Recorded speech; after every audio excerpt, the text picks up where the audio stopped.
The moon had just risen over the rural town of Willow Creek, casting an eerie silver glow over the cramped streets and weathered rooftops. The night was heavy with the scent of wet earth and decay, like the town itself was exhaling a slow, mournful sigh. In a small, cluttered shop on Elm Street, a lone figure hunched over a workbench, surrounded by tangled skeins of wire, rusted gears, and scraps of stained velvet. This was Gideon Wells, the town's only clockwork artisan, his fingers moving with a precision that belied the whiskey-roughened edges of his voice and the scuffed, worn soles of his boots.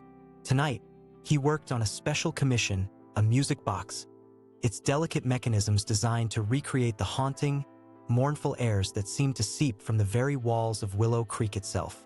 As Gideon fitted a miniature silver bird into the box's lid, a faint scratching began to echo from the shop's rear room, where the dusty, forgotten relics of former projects gathered dust. The scratching grew louder, more insistent, and Gideon's hands stilled, his gaze flicking toward the doorway. Something was moving in the darkness, its presence announced by the soft, deliberate rustle of wings.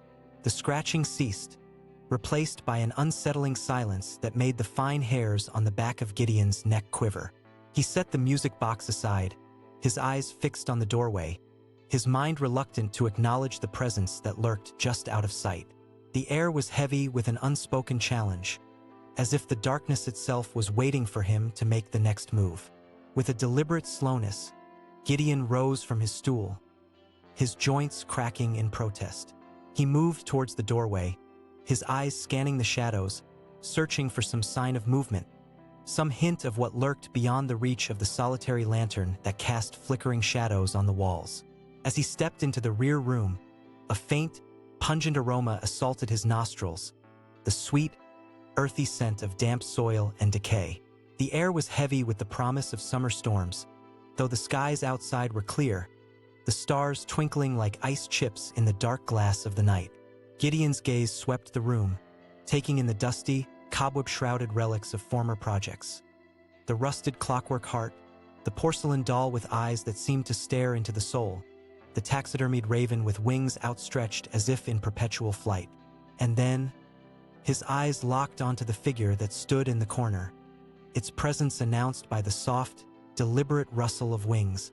The figure was shrouded in shadows, its features obscured by a hood that seemed to swallow the faint moonlight that filtered through the grimy windows. The wings, delicate as a moth's, quivered with a life of their own, casting flickering shadows on the walls as they beat the air with a hypnotic rhythm. Gideon's skin crawled with a mix of fascination and repulsion as he approached the figure, his footsteps deliberate on the creaking floorboards. The air seemed to vibrate with an otherworldly energy, as if the very fabric of reality was about to unravel, spilling forth secrets best left unspoken. The figure, sensing Gideon's gaze, slowly turned its head, the hood falling away to reveal features that were not quite human. The skin was deathly pale, the eyes sunken and dark as ancient well shafts. The mouth, a thin, cruel line, seemed to curve into a sly, knowing smile as the figure raised a hand, its fingers long and spindly as a spider's legs. In that hand, a small, ornate box dangled from a chain, the lid adorned with symbols that seemed to shift and writhe like living serpents. The box itself seemed to thrum with a dark, malevolent power, as if it contained some ancient, eldritch secret that would drive mortal men mad with horror. Gideon's breath caught in his throat as the figure's gaze locked onto his, the darkness in those sunken eyes seeming to bore into his very soul. And then, in a voice that was almost a sigh, the figure spoke, its words dripping with an unholy seduction. "Open it," the figure whispered, its voice like a rustle of dry leaves, "and claim your heart's desire." Gideon's hand reached out, as if drawn by an unseen force, his fingers closing around the box with a sense of inevitability. The symbols on the lid seemed to writhe and twist, like living serpents. As he lifted the lid, a faint, pulsating glow emanating from within. A sweet, intoxicating aroma wafted out, like the scent of ripe fruit, and Gideon's mind reeled as visions burst forth, like fireworks exploding in the darkness. He saw himself, standing amidst a sea of clockwork marvels, his creations singing in harmony, their intricate mechanisms beating in time with the rhythm of his own heart. He saw the town of Willow Creek, transformed, its streets paved with gold, its people rejoicing in a festival of wonder, with Gideon at its center, the master clockmaker, the bringer of joy and magic. The visions faded, leaving Gideon breathless, his heart pounding with an intense, almost desperate longing. He looked up, and the figure's gaze met his, the darkness in those sunken eyes seeming to hold a secret, a hidden truth that only Gideon was privileged to hear. "It can be yours," the figure whispered, its voice a promise, a temptation, a curse. "All you need do is sign, and the contract will be sealed." A quill, its nib gleaming with an otherworldly light, appeared in the figure's hand, poised above a parchment worn and yellowed with age. The paper crackled, as if alive, and Gideon's hand, seemingly of its own accord, reached out to take the quill, the words, "I, Gideon Wells, do hereby," already forming on the page, as if written by an invisible hand. As Gideon's hand hovered above the parchment, the quill trembling with an almost imperceptible motion, the figure's eyes glinted with an unholy light, its presence seeming to grow, expanding to fill the cramped space of the workshop. The air was heavy with anticipation, the clockwork devices scattered about the room seeming to pause, their mechanical hearts slowed to a funeral dirge beat. "Gideon Wells, do hereby." The words seemed to whisper themselves onto the page, the ink flowing like dark, viscous blood as the quill danced across the parchment. The clockmaker's hand moved with a jerky, puppet-like motion, as if guided by an unseen force.